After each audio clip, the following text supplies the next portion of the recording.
Personally, I haven't been the biggest fan when it comes to the Sony Marvel villain verse, whatever they call it. The best movie is still the first Venom for me.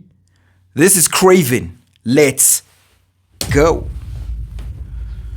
My son, we are hunters, the greatest the world has ever known.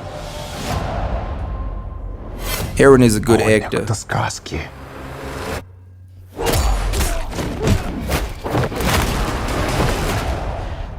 Каждый сказки есть правда. Ooh.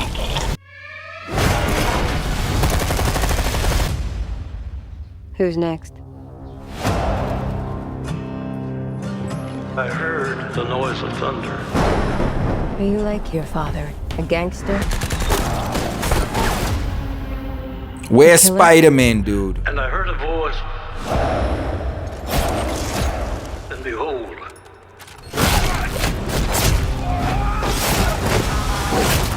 Oh, followed with him. There's a man kid of violence. around taking names. My son. And he decides who to free and who to blame. Yes, an animal stronger than you can imagine. The hares Rhino. will stand up. Tell me about this hunter. Some are born and some are dying. Once you're on his list, there's only one way off. Christopher Abbott. When the man comes around. When the man comes around.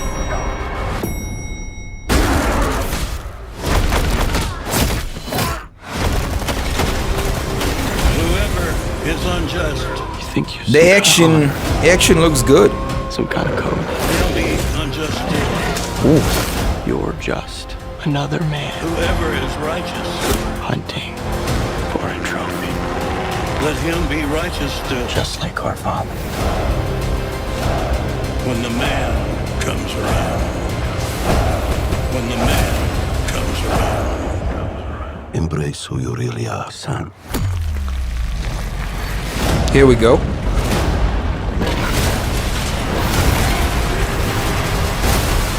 And Okay. you become a legend. When the man comes around. When the man comes around. When the man comes around. Okay, it doesn't look that bad, honestly. You know, if the story is not good, which, you know, the writing, all that, which there's a possibility that it might not be good. At least if it's a action movie, you know, where they deliver on the action, it might make up for the shortcomings of the story. It might be one of those cases, you know. But like I said at the beginning of the video, guys, I haven't been the biggest fan of this Sony villain origin story verse. If you, yeah, it sounds about right, yes. Madam Web was terrible. It's been well documented. We all know about that. Now, I've always wondered, what is the idea behind all of this? You know, why do this? I mean, if you going in giving every villain their own origin story, at least let it lead into something, you know, lead into something like the Sinister Six, and then they go up against Spidey. I don't know the contract issues, guys, but the fact that Spidey hasn't appeared in any of these movies it makes me scratch my head. It's just crazy. I mean, if you have these movies and you add Spidey into the equation, people are going to absolutely lose their minds, you know? Because most of these villains, they are nothing without Spider-Man. They are just a part of his rogues gallery. So it's still a bit of a head scratcher for me, guys. I don't know. But this is one that looks good. It's been pushed back multiple times. And normally when a studio does that, it's a bit of a warning sign. So I don't know. We're going to get Venom The Last Dance first, and then this comes out in December.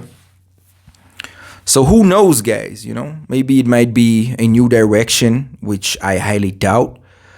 But fingers crossed, this looks good. And I mean, Aaron Taylor Johnson is a brilliant actor. I've always been a fan ever since I watched him in Kick-Ass. I think the guy is excellent. You know, he just brings charisma to every role that he's in.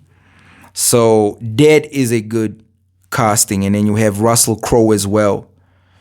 And, you know, if you have two good actors, they might elevate the material beyond what's on the script, you know. So it doesn't look too bad, guys. Definitely the action set pieces and the violence, they're not holding back on that.